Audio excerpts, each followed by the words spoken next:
हरिओम नमः शिवाय भक्ति विशेष परिवार को आपण मानक पुणी थे स्वागत। आज आम जाना बिना प्रतिष्ठा केउं ठाकुर मूर्ति पूजा करवा, केउं भगवान को विसर्जन करा जाए नहीं, घरे केउं मूर्ति रखी पूजा कले घर को अशांति आसी थाए, केउं केउं मूर्ति प्राण प्रतिष्ठा करा जाए नहीं एवं शालग्राम आनी आम पूजा करवा उचित कि। तो यह सब को लेकिन आज वीडियोटी प्रथम आम जाना घरे आम ठाकुर घर कहीं बन था कहीं घर नकारात्मक शक्ति दूर हो पार एवं परिवार समस्त सदस्यंकर उन्नति हो पार। आपण घरे शालग्राम रखुचंदी कि शालग्राम को स्वयं श्री हरिंकर मान्यता दि जाए, तेणु घरे जदि शालग्राम रखुचंती ताहले एई सब नियम को निश्चित भाव में पालन करंतु। साधारणतः घरे कला रंग एवं धला रंगर शालग्राम रखी पूजा करा जाय थाए, किंतु जो नाली रंग एवं लोहित रंगर शालग्राम मिले ताकू घरे रखी पूजा करा जाए नहीं, यह केवल मंदिर मानक पूजा करा जाए। अति बड़ शालग्राम घरे केबे भी रखिबेनी, जेमिति ठाकुर विग्रह आम माने बड़ आनले तार स्वतंत्र भाव में पूजा करिवार नियम रही, तो सही भली बड़ शालग्राम रखिले तार मध्य किछि विशेष नियम रही, जेमिति कि तार अभिषेक मध्य करबा को पड़िथाय। तेणु बड़ शालग्राम रखिबेनी एवं केउं शालग्राम रखिले भल सेटा मध्य मैं आपको कहि दउची। शालग्राम जदि आप रखुचंती गोलाकार प्लेन रहिथिबो सेही भली शालग्राम आप रखि परिबे, नाइ तो आ गुटी शालग्राम चक्राकार एवं पोको काटि थाए से शालग्राम को। तो ये दुईटी शालग्राम मध्यरु चक्राकार करी पोको काटिथिबा कला रंगर शालग्रामटी घरे रखिले बहुत ही भल होइथाय। किंतु मन रखि थांतु केवल गोटिए शालग्राम रखी घरे पूजा करिवे, नचेत जदि गोटिए आपण अधिक शालग्राम रखी पूजा करथांती माने करबा को चाहथांती ताहले अजुग्म संख्या रखिबे। जुग्म संख्या केबे भी रखिबेनी, अजुग्म संख्या जेमति कि 1 3 5 7 9 11 एही परि संख्या रखिके आपण पूजा कर परिबे, बुझि पाइले। किंतु शालग्रामकर प्राण प्रतिष्ठा करा जाए नहीं, जेहेतु से स्वयं श्रीहरि, तेणु जेते बेले शालग्राम आणुछंती केवल तांकर अभिषेक कराइबे एवं पूजा करिवे। शालग्रामर मुह सबुबले पश्चिम को रखिबे, आपणक मुह जेमति कि पूर्व को रहिथिबो, किंतु प्रतिदिन तुलसी अर्पण करिवे। शालग्राम को केबे भी शून्य मस्तक कराइबेनी, प्रतिदिन तांको स्नान कराइबे। गोटे पात्र रे प्रतिदिन गंगा जल हो, क्षीर हो, पंचामृत हो, नचेत बास जल रे शंखरे तांको स्नान कराई पारिबे। ओम नमो भगवते वासुदेवाय एही मंत्र पाठ करके आपण स्नान कराइबे। एबे चलंतु जानिबा शालग्राम रे केउ फूल आपण अर्पण करिवे।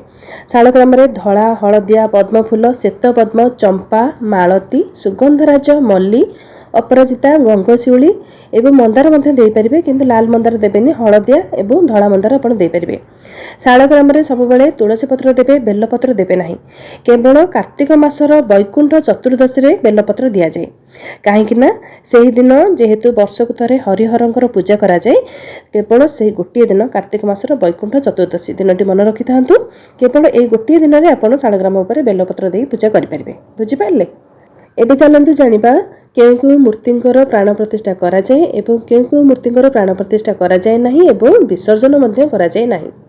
जदि आपण घर को पत्थर, काठ, सुना, रूपा, पितल एही सब धातुर मूर्ति आनिले ताहले निश्चय ए सब मूर्तिंकर प्राण प्रतिष्ठा करिवे, किंतु शालग्राम एवं बाणलिंग एमानकर प्राण प्रतिष्ठा करा जाए नाही किंबा विसर्जन मध्य करा जाए नाही।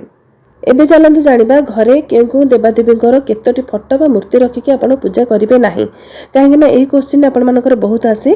तो निश्चित रूपे मन देकी सुनंतु, घरे केबे दुईटी शिवलिंग, तीनोटी गणेश, दुईटी माने एका भली शंख, दुईटी सूर्यंकर जंत्र, तीनोटी दुर्गांकर फोटो, दुईटी शालग्राम घरे आपण रखिके पूजा करिवे नाही, बुझिएला। ता सहित भांगी जाइथिबा मूर्ति, बंका हो जाइथिबा मूर्ति, आखि बाहर जाइथिबा मूर्ति, ए सब मूर्ति केबे भी आपण रखिके पूजा करिवेनी। एहा को पूजा करबा द्वारा घर को निश्चित भाव में अशांति आसिथाय। एठी आपण मानकु गोटे गुरुत्वपूर्ण कथाटी कहि रखुची, निश्चित भाव में ए कथाटी आपनकर बहुत उपकार आसी परिबो। से कथाटी होउची, चौरा रे तुलसी गछ सुखी गले आपण कोन करिवे। सुखिला तुलसी गछ को केबे भी फोपाड़ीबेनी किंबा पानी रे विसर्जन करिवेनी, काहेकि ना बहुत लोक अछंती फोपाड़ी दै थांती किंबा पानी रे विसर्जन कर दै थांती, किंतु जदि भी आपण जानना हांती एई भली भूल करिवेनी। आपण ताकू घोरिकी से जो तुलसी काठीर तार चेर हैला, तो सेही जो चंदन पेड़ा रे घोरिकी से जो चंदनटी तुलसी माने हरिचंदन से कहती, तो सही चंदन को आप प्रभु श्रीराम, प्रभु जगन्नाथ, नारायण, गोपाल एमती सब देवादेवी को आप अर्पण करें। केवल गणेश एवं भैरव को छाड़देले आउ समस्त देवादेवी को तुलसी घोरा चंदन अर्पण करें। प्रभु को यह अत्यंत प्रिय होता है। ता छड़ा ये स्क्रीन में आप देखिपे तुलसी काठी को संजरे मिसई और से घी दे एकादशी दिन प्रभु नारायण के उद्देश्य आप अर्पण करें।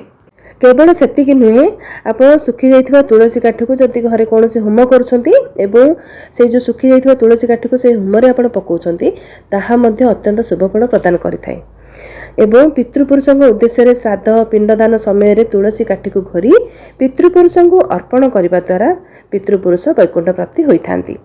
ता छड़ा आपड़ जदि संध्या समय हो कि सकाळ समय हो जदि आप तुलसी काठी को धूप करी ठाकुर पाखे लगाती जहाँकि मुझे टे पूर्व मैंने देखी केमती दीप प्रस्तुत करके लगे तो जदि से भाव में आप प्रभु नारायण दीप प्रस्तुत करके लगाती ताहले 100 गाई दान कले जी पुण्य फल मिले प्रभु श्रीहर को तुलसी काठर जदि धूप दियंती आपन को समान भाव में से पुण्यफल प्राप्त हो।